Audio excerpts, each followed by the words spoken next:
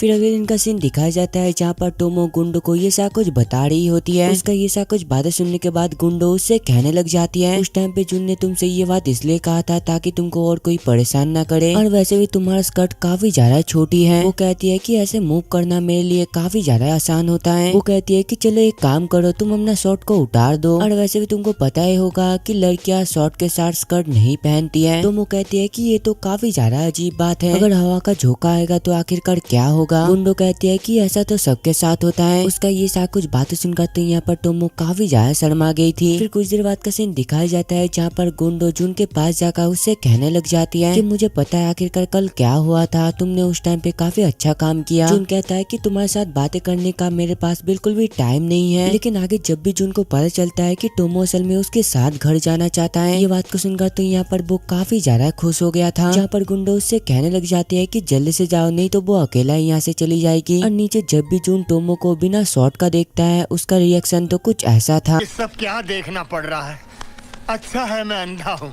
और आगे जाती हुई टोमो अपने मन में कहने लग जाती है कि मैंने कल जून को कुछ ज्यादा पीट दिया था। इसी वजह से आगे वो उससे कहने लग जाती है कि प्लीज मुझे माफ कर देना, कल मैंने तुमको कुछ ज्यादा पीट दिया था। लेकिन यहाँ पर तो जाते हुए भी जून उसको बार बार इग्नोर किए जा रही थी। उसको ऐसा करते हुए देखकर दूसरी साइड टोमो समझ जाती है कि गुंडो ने जो कुछ भी कहा था वो बिल्कुल सही कहा था। लेकिन तभी जून जाते जाते गलती से एक खंबे से टकरा जाता है, जो देखकर टोमो उससे पूछने लग जाती है कि क्या तुम ठीक हो, जिस पर वो हाँ कहता है। और आगे जब भी वो लोग बस पे चढ़ते हैं वहाँ पर तो बिल्कुल भी बैठने का जगह नहीं था, जिस वजह से आगे उन लोग को दोबारा खड़े होकर ही जाना पड़ता है। और जाते हुए तो जून को ऐसा लग रहा था कि सभी पैसेंजर टोमो को ही देखे जा रहा है, जिस वजह से वो बस पे हर टाइम उसको गार्ड करता है। और आगे घर जाने के टाइम पे भी तो जून उससे काफी डिस्टेंस बना के चल रहा था। ये देख करते यहाँ पर टोमो को ऐसा लग रहा था कि वो उससे दूर भाग रहा है, जिस वजह से वो जल्दी से उसका हाथ को पकड़ लेता है। लेकिन तभी अचानक से उस जगह पर एक हवा का झोंका आता है। स्कर्ट उड़ने की वजह से जून उसका नीचे वाला हिस्से को भी देख लेता है।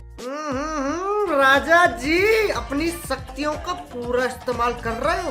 और आगे जून परेशान होकर कहने लग जाता है कि ऐसा कुछ मेरी गलती है, मेरी वजह से तुम ये सा कुछ हरकत कर रहे हो और इसी वजह से तुमको ऐसा ड्रेस बिल्कुल भी पहनना नहीं चाहिए जिससे कि तुम काफी ज्यादा एम्बेरस फील करो। उसका ये सा कुछ बातें सुनकर तो दूसरा टोमो काफी ज्यादा खुश हो गई थी। और अगले दिन पे स्कूल में गुंडो से पूछने लग जाती है कि आखिरकार कल कैसा बीता। टोमो कहते हैं कि तुम्हारा आइडिया काफी ज्यादा घटिया था, जिस पर गुंडो कहती है अच्छा मैं समझ गई, जून ने तुम्हारा अंडरवेयर देख लिया ना। और इसी वजह से जल्दी से बता आखिरकार उस टाइम पे जून का रिएक्शन कैसा था। वो कहती है कि उस टाइम पे तो जून पूरा स्टैचू बन गया था। और आगे गुंडो जून के पास जाकर उससे पूछने लग जाती है कि मुझे पता चला है कि तुम पूरे एक दिन से टोमो के साथ बातें नहीं करी। वो कहता है कि आखिरकार इससे तुम्हारा क्या। गुंडो पूछती है तुम्हें देखकर ऐसा लग रहा है कि तुम दोनों का झगड़ा हो गया है, लेकिन मैं भी देखता हूँ कि आखिरकार तुम कब तक टोमो के साथ बात नहीं करोगे। और यहाँ पर तो जून उसको चुप रहने के लिए कहे जा रहा था, लेकिन गुंडो बिल्कुल भी नहीं मानती है, जिस वजह से आगे वो जल्दी से उसके माथे में मारकर उसको भगा देता है। कड़कड़ी आगे वो जून के कंधे में हाथ रखकर उससे कहने लग जाता है कि चलो आज हम लोग एक साथ लंच करेंगे। तो वो पूछती है कि आखिरकार तुम हर जगह पर क्यों आ जाते हो। और उन दोनों को दोबारा एक साथ देखकर गुंडो दूसरे साइड एक स्माइल करती है। फिर अगले दिन का सीन दिखाया जाता है जहाँ पर क्लास में एक लड़की आई थी जिसका नाम कैरल होता है। और उसको इतना पॉपुलर देखकर टोमो पूछने लग जाती है कि आखिरकार वो इतना ज्यादा पॉपुलर क्यों है। गुंडो क्या तुमको इसके बारे में पता है? अगर पता है तो जल्दी से मुझे बताओ। कि वो असल में एक फॉरेनर है, इसी वजह से सभी लोगों को उसका इंग्लिश काफी ज्यादा पसंद है। टोमो कहती है कि आखिरकार ये कैसी बात हुई और क्या फॉरेनर होने पे लड़की इतना ज्यादा पॉपुलर हो जाती है। और अगर पहाड़ की बात हो तो मैं उसको एक ही बार में उठाकर पटक दूंगी। लेकिन तभी अचानक से उसको एक आइडिया आता है कि अगर वो कैरल के साथ दोस्ती कर लेगा तो वो भी कैरल की तरह एक पॉपुलर लड़की बन जाएगा। और आगे जब भी वो ये सब कुछ सोच ही रहा होता है उसके पास मिसाकी आ जाता है। और यहाँ पर तो उसके साथ कैरल था। और यहाँ पर तो कैरल को मिसाकी के साथ देखकर वो तो काफी ज्यादा डर गया था। और आगे इसके पूछने पर मिसाकी उसको बताने लग जाता है कि कैरल असल में मेरा दोस्त है, जहाँ पर हम दोनों एक दूसरे को बचपन से जानते हैं। कैरल बताती है वैसे भी हम दोनों का शादी काफी पहले हो चुकी है। उसका ये बात को सुनकर तो यहाँ पर टोमो हद से ज्यादा शॉक्ड हो गया था। मिसाकी बताता है कि ऐसा बात बिल्कुल भी नहीं है, असल में हम दोनों ने तो बचपन में खेल खेल में एक दूसरे के साथ शादी किया था। मतलब भाई एक पल में मुझे ऐसा लगा था कि सच में इन दोनों का शादी हो चुका है, लेकिन बाद में सारा कुछ जानने के बाद मैं हद से ज्यादा निराश हो गया। और आगे टोमो उससे कहने लग जाती है कि तुम्हारे बात से मुझे ऐसा लग रहा है कि तुम काफी ज्यादा मजाकिया हो। टोमो कहती है कि मैं असल में तुमसे दोस्ती करना चाहती हूँ। वो बताती है कि प्लीज मुझे माफ कर देना, मैं अनजान लड़कों से दोस्ती बिल्कुल भी नहीं करना चाहती। उसका ये बात को सुनकर तो यहाँ पर टोमो काफी ज्यादा गुस्से में आ गई थी। मतलब ये एनीमे पे ये सेकंड पर्सन है जो कि टोमो को एक लड़की नहीं बल्कि एक लड़का समझता है।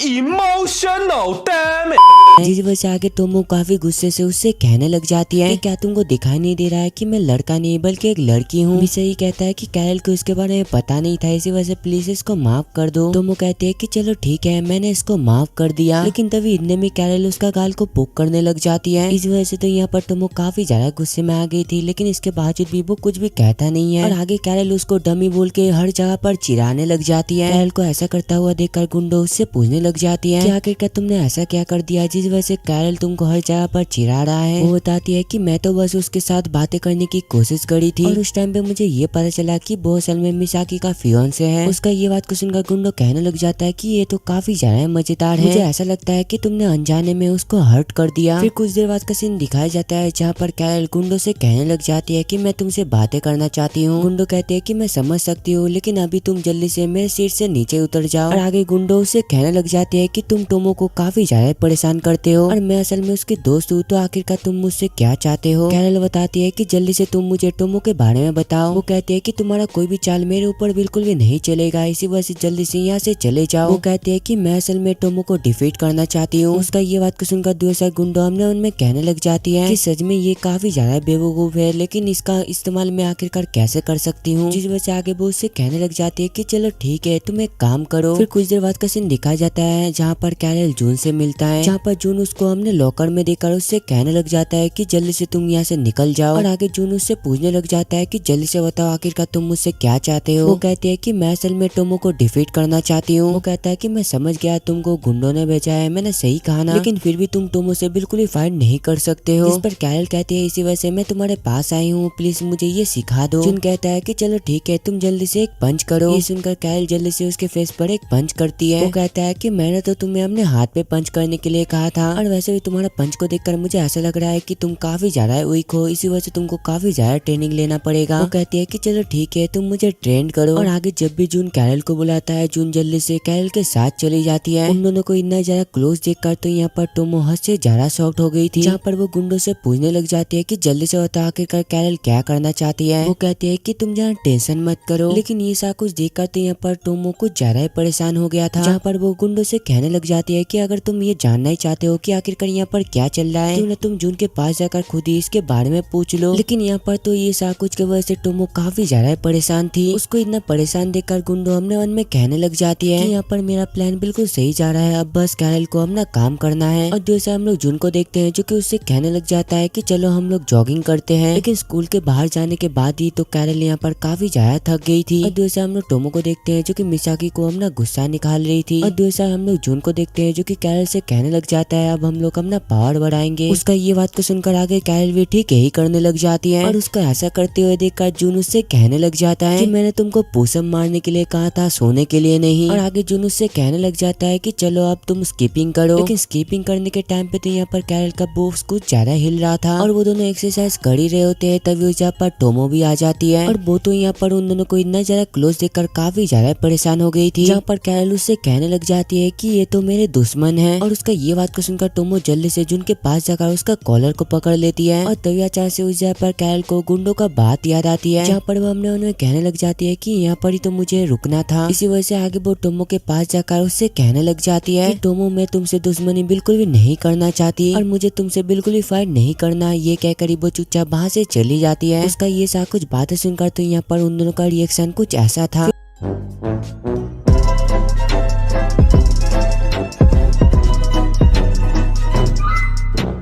फिर कुछ देर बाद का सीन दिखाया जाता है जहाँ पर गुंडो कैरल के कार में होता है, जहाँ पर वो उससे पूछने लग जाता है कि क्या तुम हमेशा इतने बड़े कार में घूमते हो। वो पूछती है कि क्या तुम्हारे पास इतना बड़ा कार नहीं है। गुंडो बताती है बल्कि मेरे ही नहीं, यहाँ पर किसी के भी पास इतना बड़ा कार नहीं है। और आगे कैरल उससे कहने लग जाती है कि मैंने तुमसे प्रॉमिस किया था, इसी वजह से मैं ये चीज को करना चाहती हूँ। और वैसे भी हम दोनों फाइनली दोस्त बन गए, मैंने सही कहा ना। वो कहती है कि एक केक खाने से बिल्कुल भी दोस्त नहीं बन जाते। कैरल कहती है कि पूरे क्लास में मेरा एक भी दोस्त नहीं है। वो कहती है कि क्यों ना तुम टोमो के साथ दोस्ती कर लो, और वैसे भी तुम दोनों का झगड़ा खत्म हो चुका है। वो कहती है कि इतना सारा कुछ होने के बाद भी आखिरकार टोमो मुझे दोस्त क्यों ही बनाएगी, इसी वजह से मुझे नहीं लगता कि मुझे ये चीज करना भी चाहिए। वो कहती है कि मुझे पता है टोमो शुरुआत में थोड़ा सा गुस्सा करेगी, लेकिन तुम जहाँ चिंता मत करो, वो काफी ज्यादा अच्छी है। कुछ देर बाद का सीन दिखाया जाता है जहाँ पर कैरल जल्दी से टोमो से मिलती है। कैरल कहती है कि टोमो मैं तुमसे दोस्ती करना चाहती हूँ। उसका ये बात को सुनकर टोमो खुशी खुशी उसके साथ दोस्ती कर लेता है। और यहाँ पर तो कैरल को टोमो के अंदर एक एंजल दिखाई दे रही थी। और आगे कैरल गुंडो से पूछने लग जाती है कि क्या तुम मुझसे दोस्ती करना पसंद करोगी। उसका ये बात को सुनकर आगे गुंडो भी इसके लिए तैयार हो जाती है। फिर कुछ देर बाद का सीन दिखाया जाता है जहाँ पर टोमो जून को बता रही होती है कि कैरल को तो बस हमसे दोस्ती करना था, क्योंकि काफी अमीर होने के कारण वो काफी ज्यादा लोनली फील करती है। जून कहता है कि वो बिल्कुल गुंडो की तरह है, और वैसे भी उसके साथ मेरा एक्सपीरियंस बिल्कुल भी अच्छा नहीं था। जिस पर टोमो उससे पूछने लग जाती है कि क्या तुम गुंडो को पसंद करते हो। वो बताता है कि ऐसा बात बिल्कुल भी नहीं है, लेकिन काफी पहले हम लोग एक साथ डेट पड़ गए थे, लेकिन वो काफी पुरानी बात है, इसी वजह से तुम वो भूल जाओ। उसका ये बात को सुनकर तो यहाँ पर टोमो काफी ज्यादा शॉक्ड हो गई थी, जहाँ पर वो अपने मन में सोचने लग जाती है कि गुंडो ने मुझे इसके बारे में आखिरकार क्यों नहीं बताया। इसी वजह से वो गुंडो के पास जाकर उसको धमकाने लग जाती है कि जल्दी से बताओ आखिरकार तुमने जून के साथ डेट पर क्यों गए थे, और वैसे भी तुम जानते थे ना कि मैं उसको पसंद करती हूँ, तो आखिरकार तुमने इसके बारे में मुझे क्यों नहीं बताया। वो बताती है कि मैं और जून ने ये डिसाइड किया था कि हम ये सब कुछ भूल जाएंगे, इसी वजह से हमने इतने सालों तक तुमको इसके बारे में कुछ भी नहीं बताया। और अगर मैं सच कहूँ तो हमारा रिलेशनशिप बस 3 दिन तक ही चला। और पहले दिन पे जून मेरे पास आकर मुझसे ये कही थी कि चलो मेरे साथ घूमने चलो, और मैंने उस टाइम पे बिना सोची उसको हाँ कह दिया था। वो मेरा सबसे पहला गलती थी। और अगले दिन पे हम दोनों काफी घंटों तक साइकिल चलाते हैं, जहाँ पर जून मुझे एक जगह पर ले जाकर मुझसे ये कह रहा था कि आखिरकार तुमको यहाँ पर आकर कैसा लगा। लेकिन उस टाइम पे तो इतने घंटों तक साइकिल चलाने की वजह से मैं काफी ज्यादा थक गया था। और अगले दिन पे भी वो ठीक यही सीन किया था। और तीसरे दिन पे पे भी वो मेरे पास आया था मुझसे ये करवाने के लिए, जहाँ पर मैंने ये डिसाइड किया था कि मैं उसको मना कर दूंगी इस चीज के लिए। लेकिन जब मैं उसको मना करने वाली थी, जून अचानक से मुझसे ब्रेकअप कर लेता है। ये बताकर आगे गुंडो उससे कहने लग जाती है उस टाइम पे उसने मुझे हरा दिया था, इसी वजह से मैं कभी भी उसे माफ नहीं करूंगी। तो वो कहती है अब मुझे समझ आया कि आखिरकार तुम हमेशा एक दूसरे से क्यों झगड़ते थे। और आगे काफी सोचने के बाद टोमो उससे पूछने लग जाती है कि तुमने उस टाइम पे जून को किस तो नहीं किया था ना। वो कहती है कि क्या तुम पागल हो गए हो, मैं उसके साथ आखिरकार ये क्यों ही करूंगी। और मैं अगर सच कहूँ तो मैंने उस टाइम पे बस उसका हाथ को पकड़ा था। और आगे गुंडो उससे पूछने लग जाती है कि मैंने तुमको सारा कुछ बता दिया, क्या तुम इससे खुश हो। लेकिन दूसरी साइड तो टोमो को समझ नहीं आ रही थी कि आखिरकार अब वो क्या करेगा। फिर कुछ देर बाद का सीन दिखाया जाता है जहाँ पर गुंडो जून के पास जाकर उससे पूछने लग जाती है कि मुझे याद है मिडिल स्कूल में तुमने टोमो को पूरे 1 साल तक इग्नोर किया था और हमारा ब्रेकअप होने के बाद तुम उसका दोस्त बन जाते हो, क्या इसके पीछे कोई कारण है ना कि कोइंसिडेंस है। जून कहता है कि आखिरकार मैं तुमको इसके बारे में क्यों ही बताऊंगा। फिर शाम का सीन दिखाया जाता है जहाँ पर जून टोमो के साथ था, जहाँ पर टोमो पूछने लग जाती है कि सच कहो तुम दोनों के बीच में कोई रिलेशनशिप नहीं है ना। जून कहता है कि हाँ मैं सच कह रहा हूँ, आखिरकार मैं तुमसे झूठ क्यों ही कहूंगा। फिर अगले दिन का सीन दिखाया जाता है जहाँ पर मिसाकी टोमो के पास जाकर उससे मिलता है। लेकिन जब भी जून उसको देखता है, उसको देखकर वो अपने मन में कहने लग जाता है कि ये मिसाकी तो एक लड़की थी ना, तो आखिरकार ये लड़का ही निकला। जहाँ पर टोमो उससे कहने लग जाती है कि तुम इससे मिलो, इसका नाम जून है। लेकिन जब भी मिसाकी उससे हाथ मिलाने के लिए जाता है, जून उसको एक मारता है। ये देखकर तो यहाँ पर टोमो काफी ज्यादा गुस्से में आ गई थी, जिस वजह से वो उसको कूट देती है। और आगे जून मिसाकी से अच्छे तरीके से बातें करता है, जहाँ पर जून उससे पूछने लग जाता है कि तुम कराटे क्लब में हो, मैंने सही कहा ना, और एक दिन तुम मेरे साथ फाइट करना, मैं तुमको मसल कर रख दूंगा। उसका ये बात को सुनकर तो यहाँ पर मिसाकी का फट के 64 हो गया था। फिर कुछ देर बाद का सीन दिखाया जाता है जहाँ पर जून उससे पूछने लग जाता है कि तुम कराटे क्लब में मिसाकी के साथ ट्रेनिंग करते हो, मैंने सही कहा ना। वो कहती है कि हाँ मैं पहले गर्ल्स क्लब में थी, लेकिन बाद में मैं बॉयज क्लब में आ गई। उसका ये बात को सुनकर तभी जून को टोमो का डैड का एक बात याद आता है, जहाँ पर वो ये बोल रहे थे कि टोमो डोजो को छोड़कर स्कूल में ट्रेनिंग लेता है, इसी वजह से क्या तुम भी टोमो की तरह स्कूल में ट्रेनिंग करने वाले हो क्या। वो कहता है कि नहीं नहीं आप ज्यादा टेंशन मत कीजिए, मैं यहाँ पर ट्रेनिंग लूंगा। ये बात को सोचकर तो यहाँ पर जून काफी ज्यादा परेशान हो गया था। और आगे क्लास के बाद जून उसके पास जाकर उससे कहने लग जाता है कि चलो आज हम लोग एक साथ घर चलते हैं। वो कहते हैं कि प्लीज मुझे माफ कर देना, आज नहीं हो पाएगा और तुम ज्यादा टेंशन मत करो, मैं तुमसे वादा करती हूँ कल हम दोनों एक साथ घर पर जाएंगे। और उन दोनों को बातें करता हुआ देखकर दूसरा कैरल कहने लग जाती है कि इन दोनों को डेट पर जाना चाहिए। वो कहती है कि ये दोनों तो बेवकूफ है, इसी वजह से तुम इन दोनों के ऊपर ज्यादा ध्यान मत दो। फिर कुछ देर बाद का सीन दिखाया जाता है जहाँ पर जून अकेला खड़ा हुआ था, जहाँ पर हम लोग ये देखते हैं कि यहाँ पर तो उसके साथ मिसाकी भी था, जो देखकर आगे जून अपने मन में कहने लग जाता है कि अगर मैं यहाँ पर उसके साथ फाइट करूंगा तो टोमो मुझे बिल्कुल भी नहीं छोड़ेगी। जहाँ पर जून उससे पूछने लग जाता है कि क्या तुम पास ही में रहते हो। वो कहता है कि हाँ तुमने बिल्कुल सही कहा। फिर कुछ देर बाद का सीन दिखाया जाता है जहाँ पर वो दोनों एक ही बस में थे, जहाँ पर मिसाकी उससे पूछने लग जाता है कि क्या तुम कराटे क्लब ज्वाइन करना पसंद करोगे, जिस पर जून उसको साफ साफ मना करते हुए उससे कहने लग जाता है कि सच तो ये है कि मैं क्लब ज्वाइन करना बिल्कुल भी नहीं चाहता, क्योंकि मैं टोमो को बिल्कुल भी डिफीट नहीं कर सकता। ऐसा इसलिए है क्योंकि ट्रेनिंग में कुछ रूल होता है और रूल के साथ मैं उसको डिफीट बिल्कुल भी नहीं कर सकता। वो पूछता है कि क्या तुम टोमो को मारना चाहते हो, ये तो काफी ज्यादा गलत है, तुम ऐसे ही उसको मार बिल्कुल भी नहीं सकते। वो कहता है कि मैं बस टोमो से फेयर फाइट में जीतना चाहता हूँ, लेकिन हर फाइट में टोमो मुझसे जीत जाता है। मिसाकी सोचता है कि ये काफी अच्छा बात है कि मैं इन दोनों का दुश्मन बिल्कुल भी नहीं हूँ। जहाँ पर जून बताने लग जाता है अगर मैं इस तरीके से उसके साथ फाइट करूंगा तो सभी ये कहेंगे कि टोमो एक लड़की है और मैं फेयर फाइट से उससे जीता नहीं हूँ, और मैं हमेशा से ही उसको चैलेंज करता हूँ क्योंकि मैं भी उसके तरह ही बनना चाहता हूँ। जिस पर मिसाकी अपने मन में सोचने लग जाता है कि इसका मतलब ये है कि मेरे तरह जून भी टोमो को एक आइडल मानता है। लेकिन तभी इतने में जून काफी ज्यादा गुस्से में उससे कहने लग जाता है कि अभी हमारे बीच में जो कुछ भी बातें हुआ तुम इसके बारे में टोमो को कुछ भी मत बताना। वो कहता है अच्छा अच्छा ठीक है, मैं इसके बारे में उसको कुछ भी नहीं बताऊंगा। फिर अगले दिन का सीन दिखाया जाता है जहाँ पर मिसाकी टोमो को ये बता रहा था कि मैं असल में कल जून के साथ घर गया था। वो पूछती है कि क्या जून ने तुमसे फाइट करी। वो बताता है कि नहीं, हम दोनों बस एक दूसरे के साथ बात करे। और अगर मैं सच कहूँ तो जून काफी ज्यादा कूल बंदा है। उसका ये बात को सुनकर तो यहाँ पर टोमो काफी ज्यादा खुश हो गई थी, क्योंकि जब भी वो जून को कोई लड़कों के साथ मिलाता है वो डर के मारे उससे भाग जाता है। और आगे जाने के टाइम पे टोमो उससे कहने लग जाती है अगर मैं सच कहूँ तो जून काफी ज्यादा अच्छा पर्सन है, लेकिन पता नहीं क्यों वो मुझे लड़की बिल्कुल भी नहीं मानता है। और तभी इतने में उस जगह पर जून आ जाता है, जो देख कर तो यहाँ पर मिसाकी हद से ज्यादा डर गया था। और उन दोनों को इतना क्लोज देखकर टोमो उससे पूछने लग जाती है कि आखिरकार तुम दोनों किस बारे में बातें कर रहे हो। और दूसरा जब भी वो दोनों लड़की टोमो के बारे में बात कर रहे थे तभी इतने में उस जगह पर टोमो आ जाती है। फिर कुछ देर बाद का सीन दिखाया जाता है जहाँ पर गुंडो उससे पूछने लग जाती है कि क्या तुम जून के क्लोज हो पाई। वो बताती है कि जब से हाई स्कूल स्टार्ट हुआ है हम दोनों ने घूमना करना छोड़ दिया। गुंडो कहती है जो भी करना है जल्दी से करो, क्योंकि तुम अकेले पर्सन नहीं हो जो कि जून को पसंद करता है। अगर तुमने थोड़ा सा भी लेट किया तो जून को कोई और लेकर चली जाएगी। फिर अगले दिन का सीन दिखाया जाता है जहाँ पर टोमो उससे कहने लग जाती है अगर तुम फ्री हो तो चलो घूमने चलते हैं। उसका ये बात को सुनकर तो यहाँ पर जून हद से ज्यादा खुश हो गया था, जो देखकर आगे टोमो गुंडो के पास जाकर उससे पूछने लग जाती है कि आखिरकार आगे क्या करना चाहिए। वो कहती है कि घूमना काफी नहीं है, तुम दोनों जल्दी से डेट पर जाओ। तभी इतने में उस पर कैरे लाकर कहने लग जाती है कि मैं भी तुम दोनों के साथ जाना चाहती हूँ। गुंडो कहती है कि तुम ज्यादा टेंशन मत करो, आज हम दोनों एक साथ तुमको काफी अच्छे कपड़े चूज कर देंगे। फिर शाम का सीन दिखाया जाता है जहाँ पर टोमो का शॉपिंग हो गया था। फिर अगले दिन का सीन दिखाया जाता है जहाँ पर टोमो जून के पास डेट के लिए आती है। उसको ये कपड़े में देखकर तो यहाँ पर जून सिग्मा की तरह चुपचाप था।